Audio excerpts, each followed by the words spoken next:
welcome everybody. We're glad that you're here for this webinar today.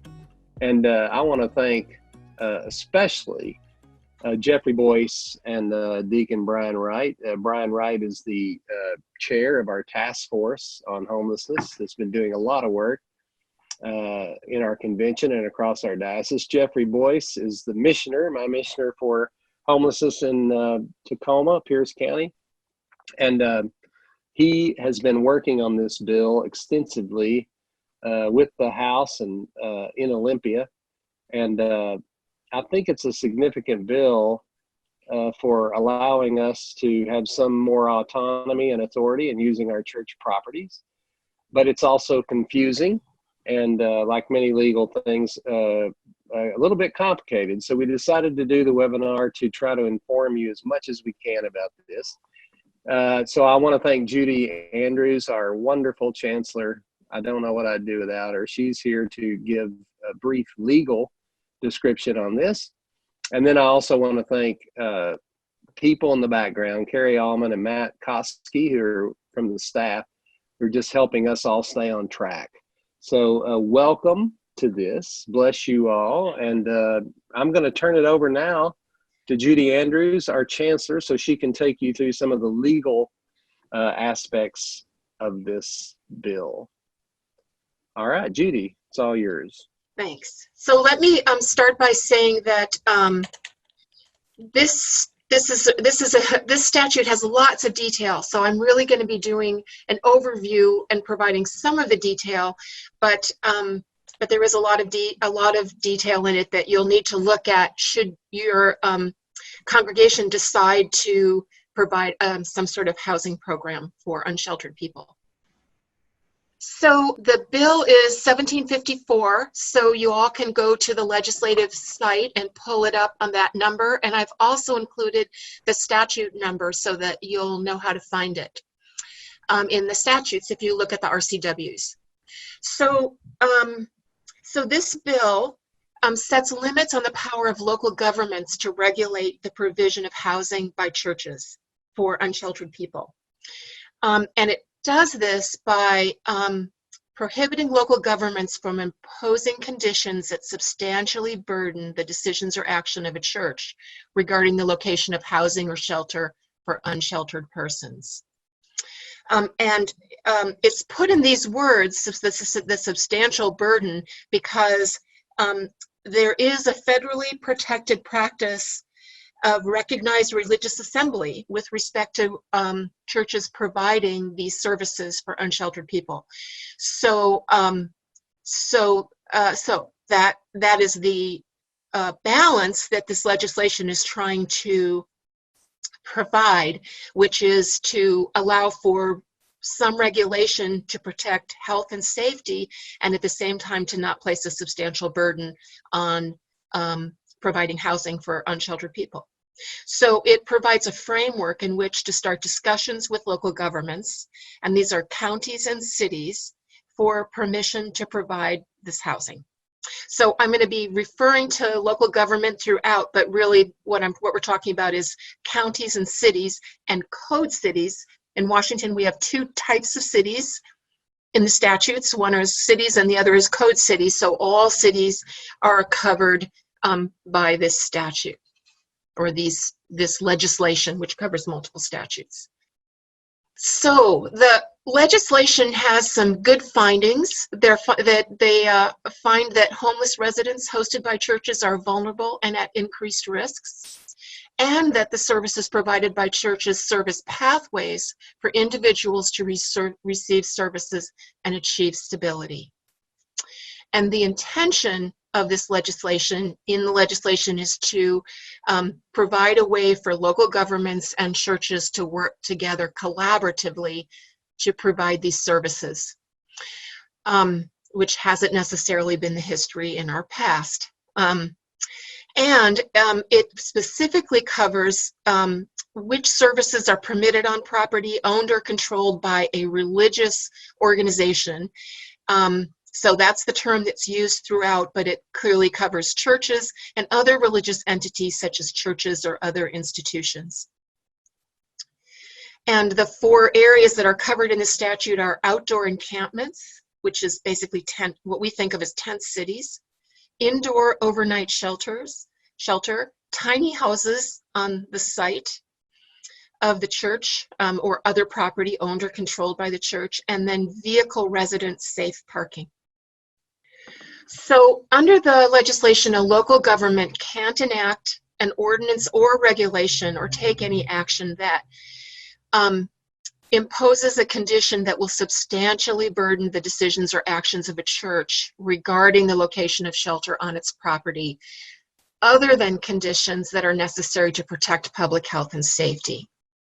It can't require a church to obtain insurance to protect the local government from liability, and it can't require that the church indemnify the government for anything that might go wrong with respect to the location of unsheltered people on their property. And it can't impose permit fees that exceed the actual cost for the local government to review and approve a permit.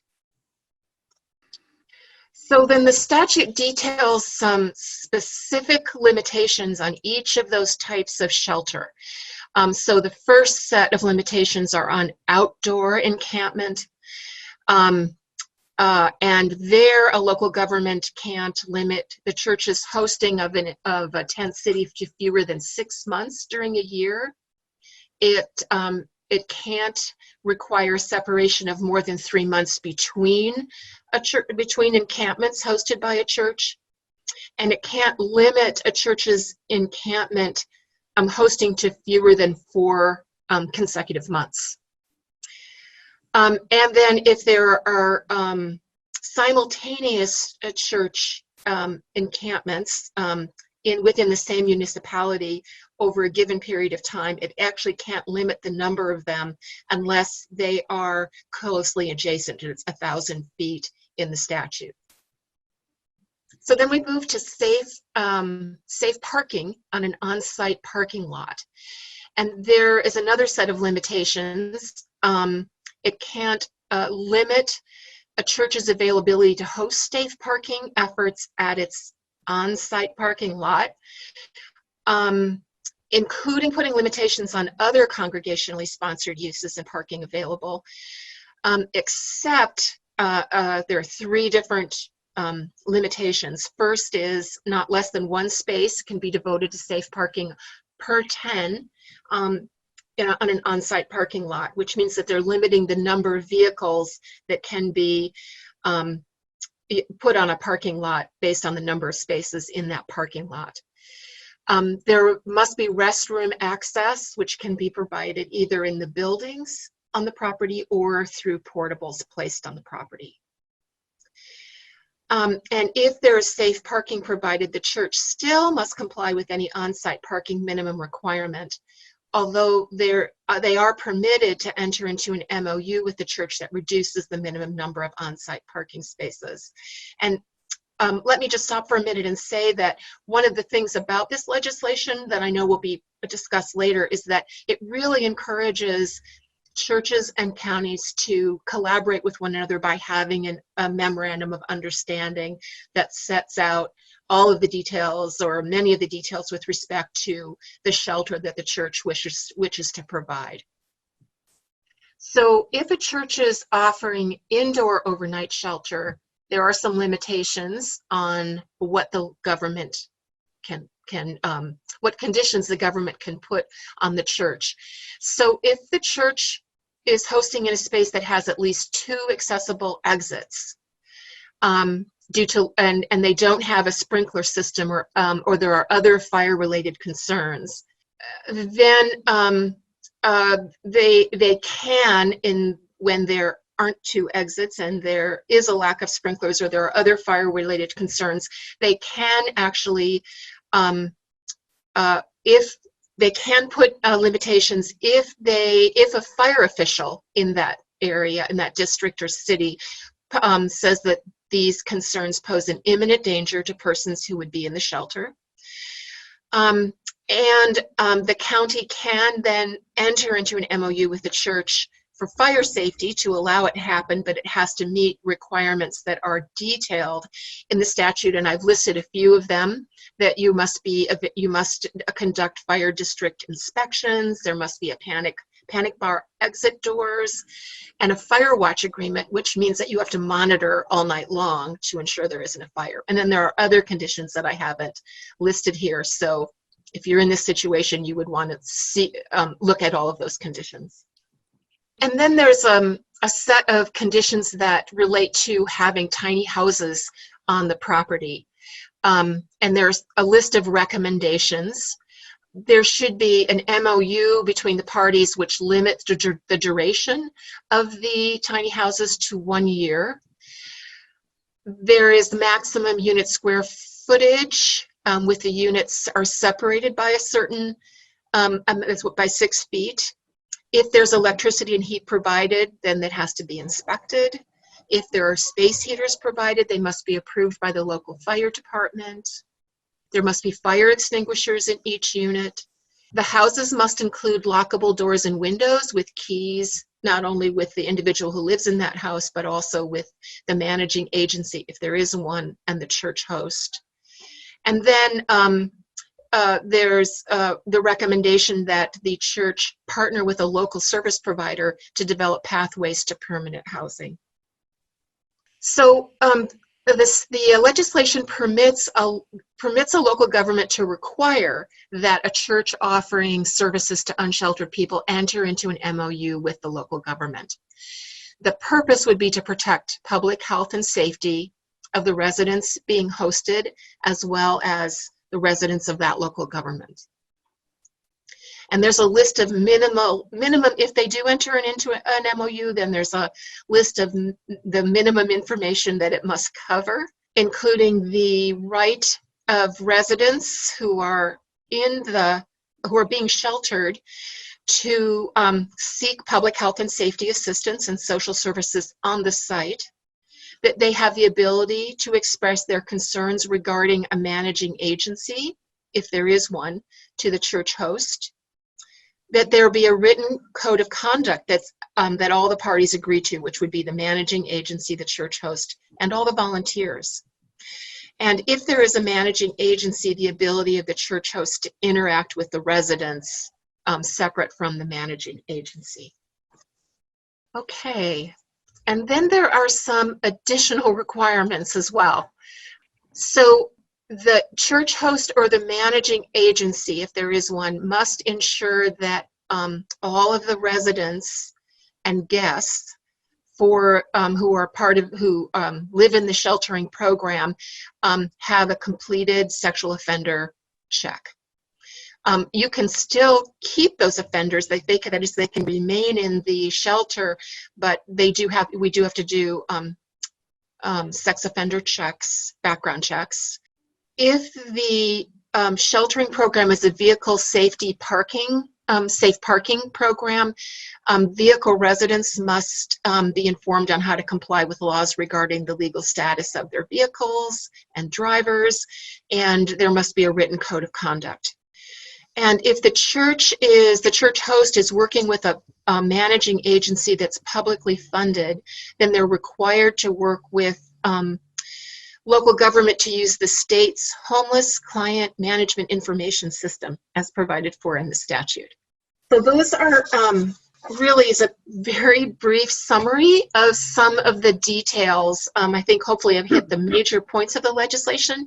And now I'm going to turn it over to Jeffrey so that you can sort of get the real pragmatic rundown on what's going on. Thanks very much. Good afternoon, everyone. I'm going to give you a brief history of this bill.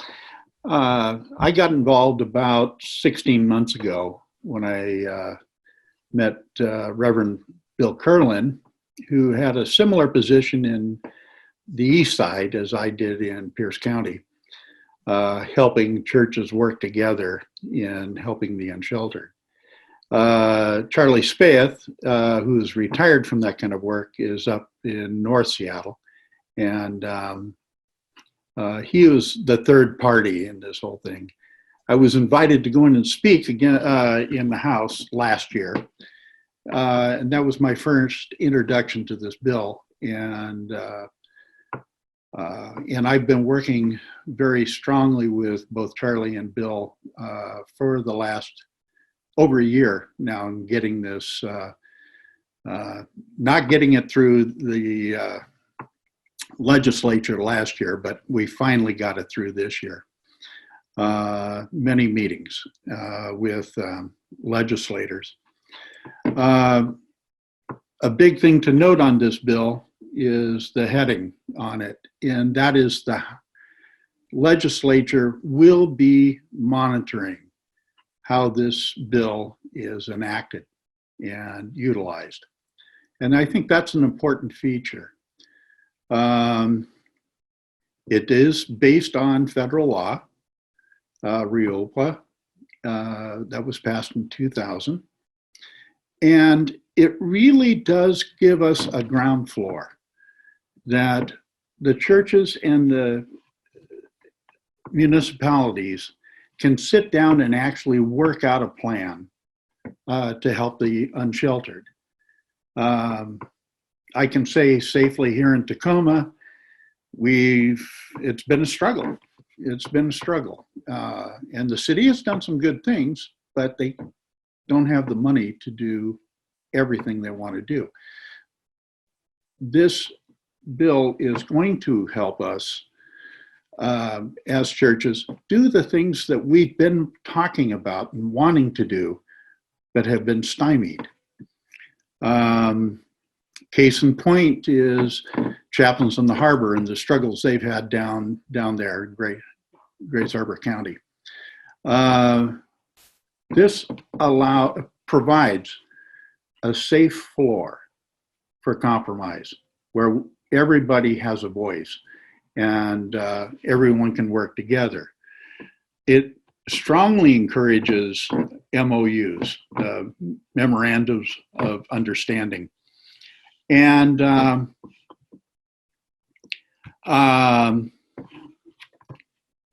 it really does help in everybody being able to talk from the same language. Couple of things I've been working on in particular are the tent city requirements. And I know that this particular part will be helpful in Bellevue and also here in Tacoma. And I believe it will also help chaplains in the harbor.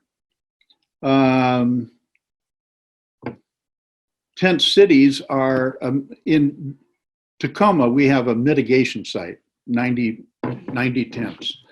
It's managed by Catholic Community Services and it's owned and run by the city of Tacoma. They have just last month, or 2 months ago, excuse me, opened up their first tiny houses.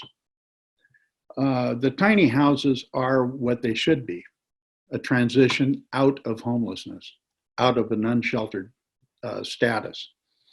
And I think that that's one of those areas that we as a diocese could maybe look at.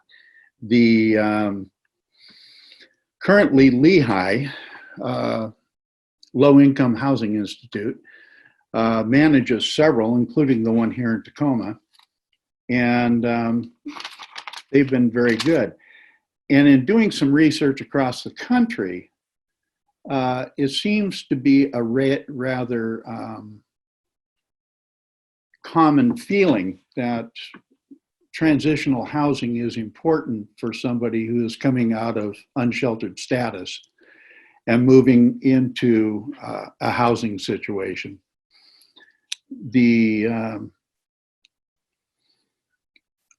What psychologists have been finding out is somebody coming out of an unsheltered status back into housing again really needs anywhere from 6 months to a year to recover. When somebody is homeless, they're looking at, in Maslow's pyramid of needs, they're looking at the bottom layer, only the bottom layer, which is all those things you need immediately to take care of yourself. It takes a while for a human being to change from being in crisis mode, being in a survival mode for food, for shelter, for bathroom facilities, to transition into housing again. And the tiny houses are a good thing. Seattle has 3, Whittier Heights, True Hope Village, and Lake Union Village. Tacoma has a new one. It's 35 houses, and it's a low barrier. But most of them, even in Des Moines, Iowa, they have one. It's 30 beds. And most of the cities are seeing them as a transition, not a place for just homeless to live the rest of their lives, but as a transition out of the unsheltered status into low-income housing or other housing. It has been an honor to be part of the team that helped to put this bill together and make it happen. And it's been, but it's been a lot of work, and I'm happy to be there. I know some of the churches up north are working with, or have worked with tent cities in the past. And we need that immediate help.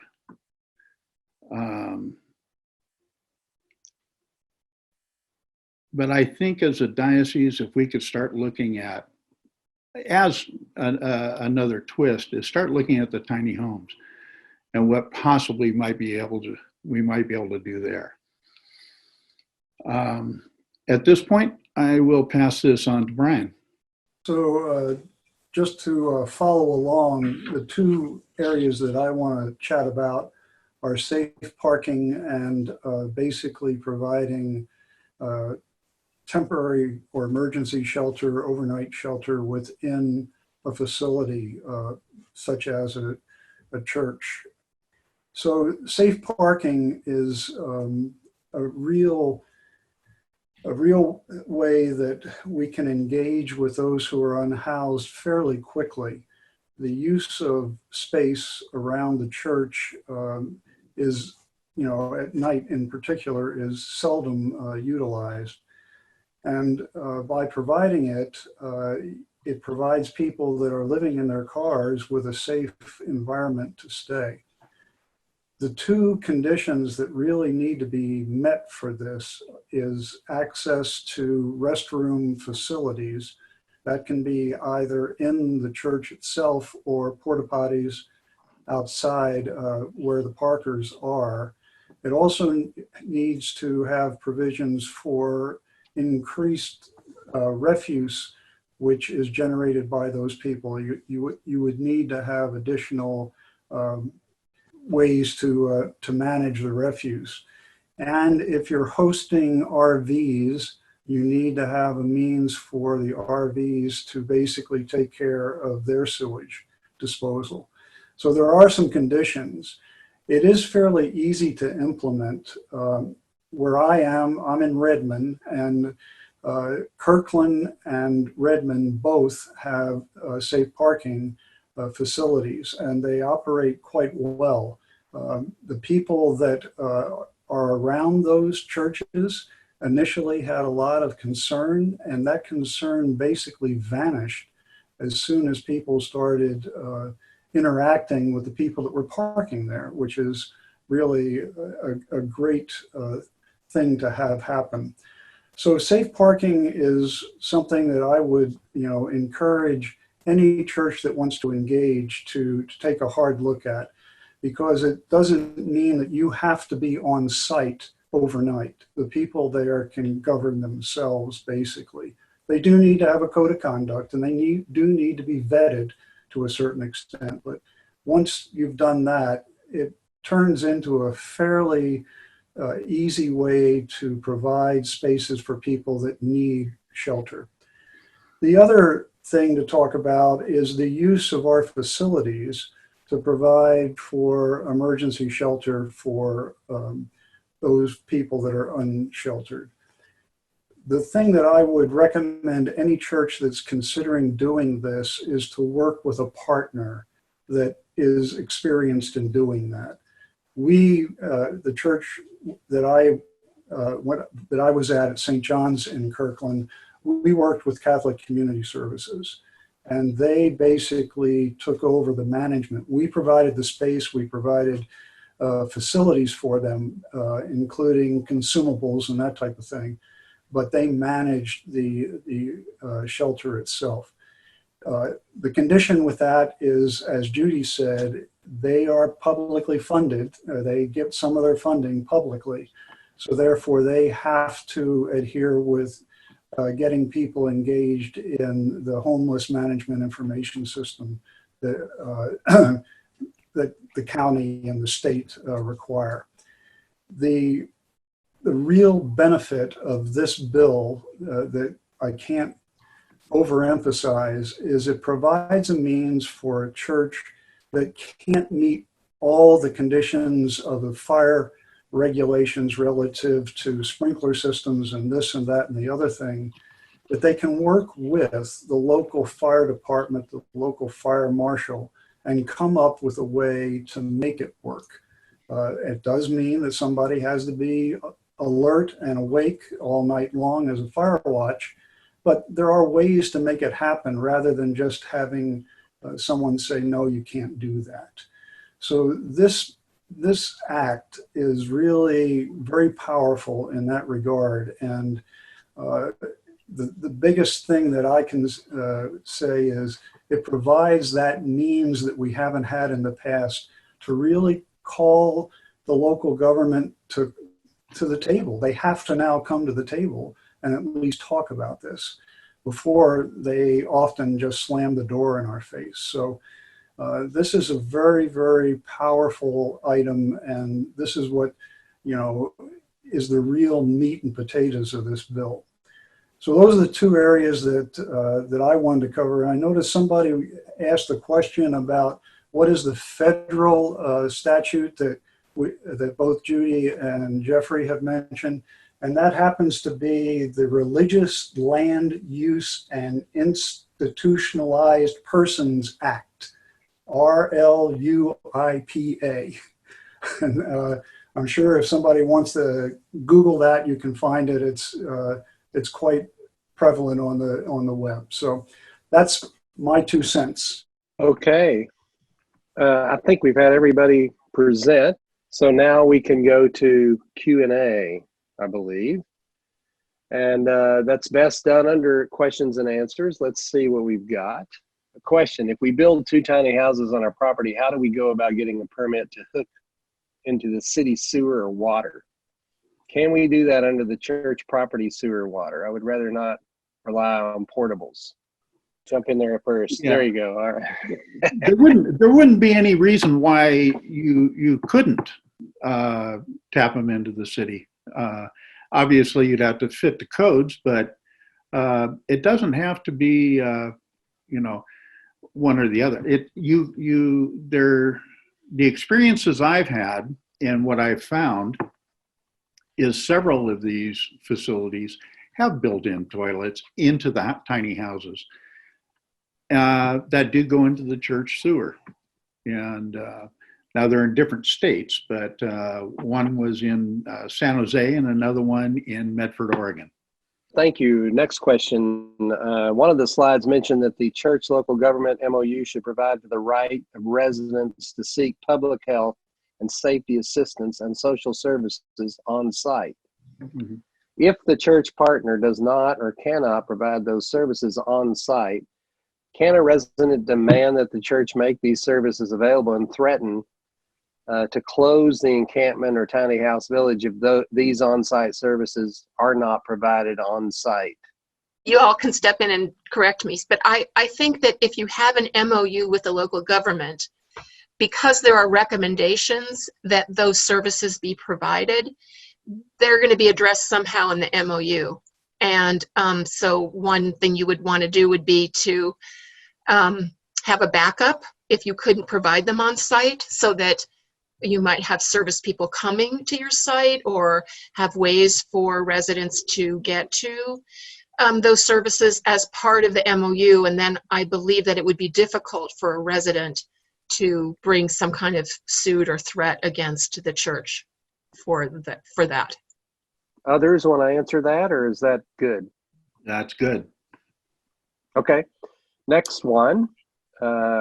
What are the costs of bringing in someone like Catholic Community Services to manage the shelter? Normally, there isn't a cost. Normally, what they basically are funded through another means. The church does not have to fund them. The church is normally providing the space and the facility. So there shouldn't be a net cost to the church if you partner with Catholic Community Services. All right. If an injury occurs on church property, is that generally covered by church insurance, or is the church at all liable? At St. Andrews in Tacoma, we did some research on that and talking to our insurance agent, and they said, yes, that would be covered. It shouldn't be a problem. That would be what I was going to say. Thank you. Yeah. All right, good. Also, yeah, go ahead, Brian. In the case of working with Catholic Community Services, they have an umbrella liability policy that covers them when they're operating in your shelter space. So there's a shared responsibility, if you will, but they do have liability insurance. And I would think you'd make similar investigation with respect to any managing agency that you use, whether it's Catholic Community Services, to make sure that they have insurance as well. Is there a specific format or structure of an MOU to guide us? Brian, don't you guys have one with Bellevue? I can't answer that completely. We normally work with congregations for the homeless, and they are the ones that would have an MOU, if one exists, with the city of Bellevue. So I really do not know the complete answer to that. And it probably would be very beneficial, and we can definitely do that. Try to find a couple of examples of MOUs that are in existence and get them posted on the website. I would think that one place to look would be Lehigh, the Low Income Housing Institute, because they have tiny houses, and I'm sure they have an MOU with the city with respect to that. Good. And they might be willing to share. Brian, does fire monitoring have to be done in person, or can it be done with a remote monitoring service with sensors in the building? I would basically say you need to be present. There needs to be a physical presence, because in the case of smoke or whatever, they need to rouse the people and get them out of the building. So doing it remotely doesn't make sense. All right. It seems that the MOU is a very large part of this bill. In one slide, it stated that a city county may require an MOU with the church. In the absence of an MOU, is the project stopped? Well, the statute specifically requires that in order to require an MOU, the city or county has to actually have either an ordinance or a regulation that requires an MOU. So without that, they actually can't require an MOU. And yes, if they have an ordinance, then they actually can require an MOU, I think, under the legislation. Yeah, okay. I have an MOU written between Skagit County and the Salvation Army that covers many of the points raised in our presentation. This is from Eric Johnson in Anacortes. I think that's more of a statement than anything else. I don't know if anybody wants to say anything to that. If you could send that to me, I will make sure we can get it on the diocesan website. Wonderful. So Eric, send it to Brian. I know you know how to do that, and then we'll add that to our resources. Can a city permit be considered an MOU? St. Dunstan's has one with shoreline. I think that a permit is a different piece, a different document that you need to get in order to do the sheltering program in many circumstances, depending on the local government. And an MOU is really like a written agreement setting forth the terms and conditions between the city and the church with respect to how the shelter's going to be operated and what kind of requirements is the city putting on the church. Is that your experience? That's what I would think. Yeah. Yeah. Question, was the 120 square foot requirement for a tiny house the minimum square feet? Can it be larger? It is a minimum. It can be larger. Okay. When creating a parking space, do local police generally increase patrols to protect the safety of parkers? Or are there other kinds of security put in place? I have mostly seen churches who have successfully had conversations with the local police departments to let the police know this was going to happen. We have vetted these people. However, we may need some backup. And I know here in Tacoma, the police have been very open to churches as far as we need increased patrols or we're having problems with somebody. The two programs here on the east side, the one in Kirkland and the one here in Redmond, the police swing by casually, literally. They swing by probably twice during the night just to make sure that everything is safe and sound. It's really a very casual relationship because most of the people that are parking there are looking out after each other. And if there is an issue, they're very quick to get on the phone and call for help. I'm just going to interrupt because I was incorrect. 120 square feet is a maximum, not a minimum. Thank you. I just rechecked the statute. That's a good question. I kind of wondered about that when you said that's good. Okay, thank you. There were a couple of questions. Y'all really need to put questions in Q&A, or if you want panelists, and I probably wasn't clear enough about that, but I'm going to go back and try to rescue these. If tiny houses are meant to be transitional, how does that address shortage of long-term affordable housing? Well, we all live in different communities and we all are seeing the same problem. It seems to me the market conditions are part of what's going on there. The market conditions kind of set where the low-income housing are coming in. Knowing that, and that takes 2-3 years to go through all your funding and licensing and whatnot. But we still have an immediate needs, and we also have the transitional needs. And putting efforts into the immediate needs and the transitional needs seems to me to be a far more important part. The fact is we have an incredible shortage of transitional housing, an incredible shortage. And if we don't address those, how do we expect the people coming out of homelessness to go into low-income housing? Yep, okay. A couple of these are statements, but they might be interesting for us to talk about. One was from Britt Olson at St. Luke's Ballard. She said we had a long and mixed relationship with Share in our portable buildings. Without indoor plumbing and water, we had porta potties and outdoor spigots. These became used by everyone in the neighborhood who is homeless, and they were the site of a lot of drug use, drug sales, and unsanitary conditions. Share determined to close the shelter for COVID. We shut down the water required by Seattle Public Utilities since it wasn't connected to the sewer for drainage, removed the porta potties, and things changed radically. I don't think we will open up another shelter on our property going forward. I don't have a question.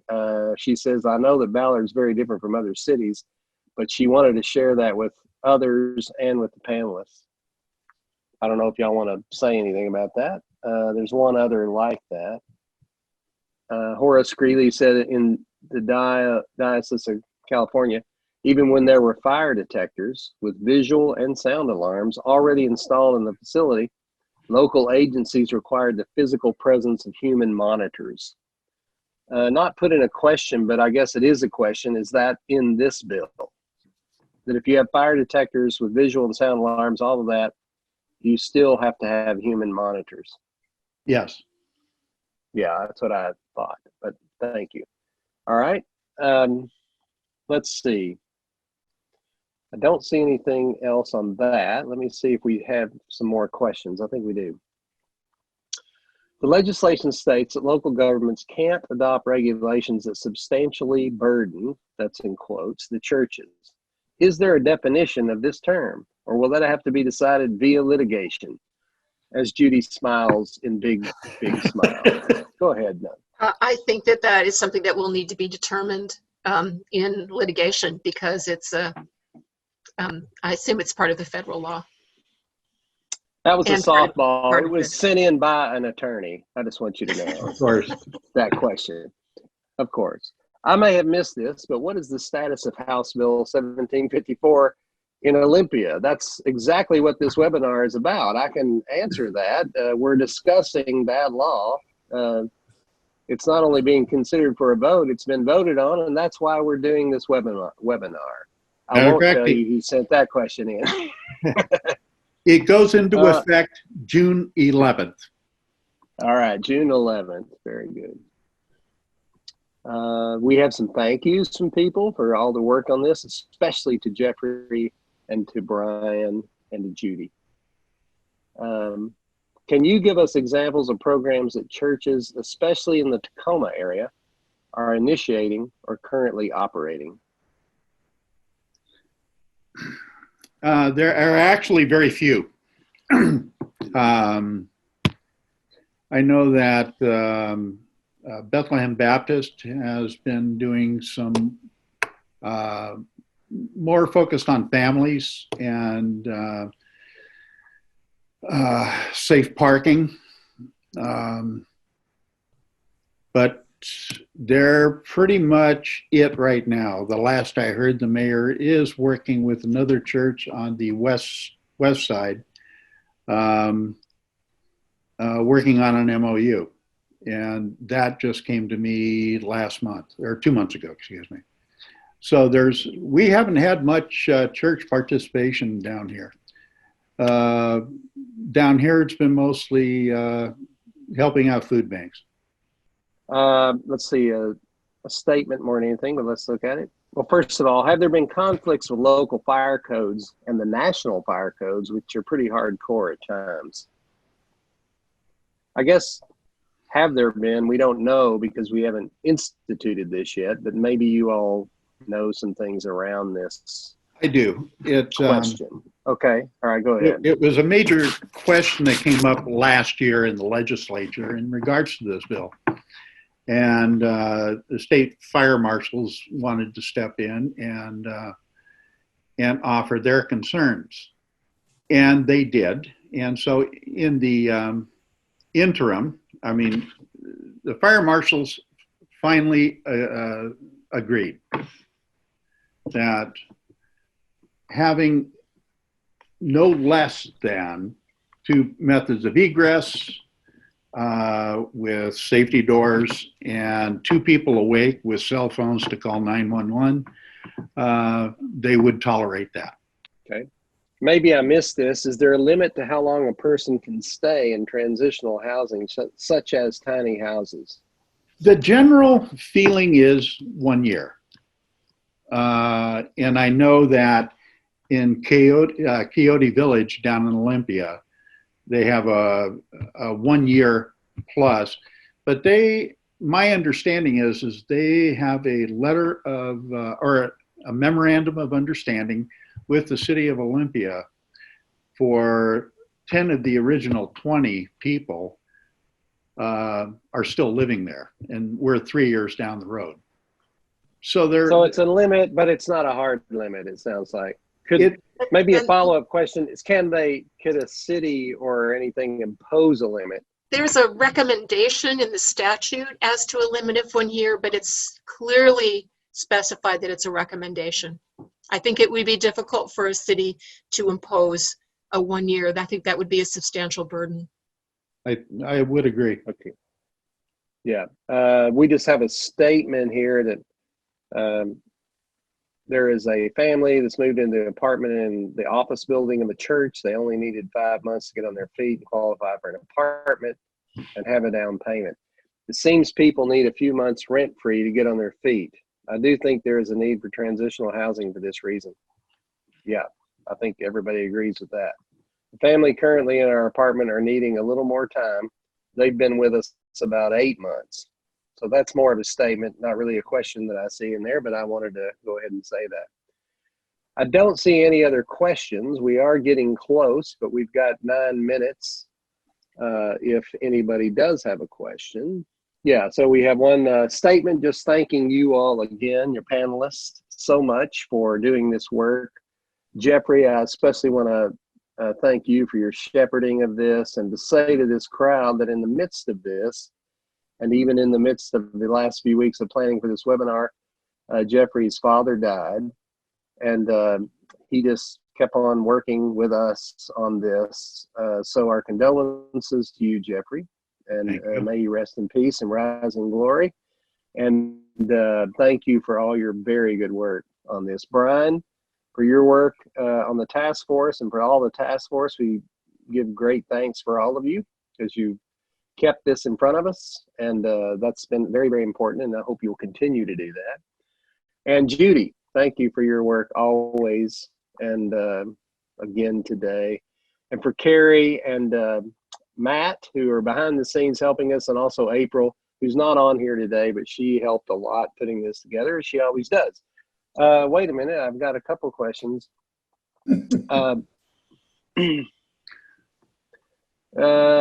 Let's see, I've got a question. Is the Diocese of Olympia exploring development of a program? That's how it is, and I don't know what that means. We have many programs. I'm assuming it's around this one. Maybe you could type in again a more exacting question so we can see what you're talking about specifically. Just some thank yous. Very good, helpful meeting. One, how can I contact Brian to discuss on-site parking issues? Matt, will you make sure that she gets that email for Brian? So Jackie, we will get you the email for Brian, so you can do that. Anybody want to type in a more specific, is the Diocese of Olympia exploring development of a program? I'm just trying to figure out what you're asking so the panelists can, maybe they have an idea. I don't have an idea. This is the program right now, us presenting this, and then you get to locally figure out how you're going to work that with your local congregation and leadership and city. And all these panelists I know would say this, they're more than willing to work with you on what you might work with there. I'm still looking down here. We got a few more minutes. St. Luke's St. Lucas in Vancouver has successfully hosted a women's shelter in partnership with Share for over 3 years. They'll be happy to share their experience if anyone wants to talk to them. Thank you for that. Oh, okay, here it is. A program for homelessness at a diocesan level in which we can participate. No, we're not doing that. I mean, our program from the diocesan level is to have the task force that works to try to resource you so you can do it on a local level. It's, I mean, trying to actually house people on a diocesan level, I'm not sure. It's always going to be through the local that works, and that's the way it's going to be provided. So we're trying to resource you at the local level so you can in every way we can. But thank you for clearing that up. If you are in a church that is in a place that doesn't see a whole lot of homeless, find another church in your community that is, and tag team with them. Making this an ecumenical movement, not just an Episcopal movement. So there was an ask about will we share a video presentation of this with attendees. I'm being told it is being recorded. Oh, great. So I think we're okay. Maybe Brian wants to mention our task force website. Yes, there's a substantial amount of information that is available on the diocesan website. If you go to that website and use the Google search on the website and type in homeless task force, it will bring you to that area, and you'll be able to basically go down and look at the various aspects of the information that's there. And if that's not adequate, you can email me. I'm also the missioner for Veterans Ministry, and so if you go to the diocesan staff, you'll find an email from me. Yeah, and also when we put this out, since it is being recorded, we will send this out so people can watch it. We'll make sure a link to that task force is in there. All the slides will also be posted, so you'll get those as well, the ones that Judy shared. A question, are there other managing agencies to act as partners besides CCS? The answer to that is yes, but it would have to be local. You'll need to search locally for those people that are currently providing that kind of service and then talk to them. But Catholic Community Services is one that just about everybody knows about, and it covers the same footprint as the Diocese of Olympia, actually. Mm-hmm. So, and if they can't connect with you, they probably can give you a lead on somebody else to work with. Great, thank you. A comment, there used to be a tent city of St. Mark's. Time for another question mark? Sure, maybe. But again, they get to decide. They're a parish, not just the cathedral, so they'll have to figure that out, and locally they're the ones that will work on that. As a member of the task force, a person wanted to just make sure and add that just about anyone on that task force is willing to work with you locally. If you are interested, just let them know and they'll work with you. In Seattle, Epiphany partners with Operation Night Watch to host 8 guests 1 night a week. So that's another possibility. And Metropolitan Development Council in Tacoma manages the Bethlehem Baptist Church shelter. Somebody wrote in to say that. Oh, yeah. Yeah. Okay, it's 1:59. We've got to stop, and I think we're going to. Thank you all. We will, I'm assured, I've been told this is being recorded, so we'll put out the recording and also the slides and also all the links. Thank you for joining us. Thank you all the panelists, too. Bless you all.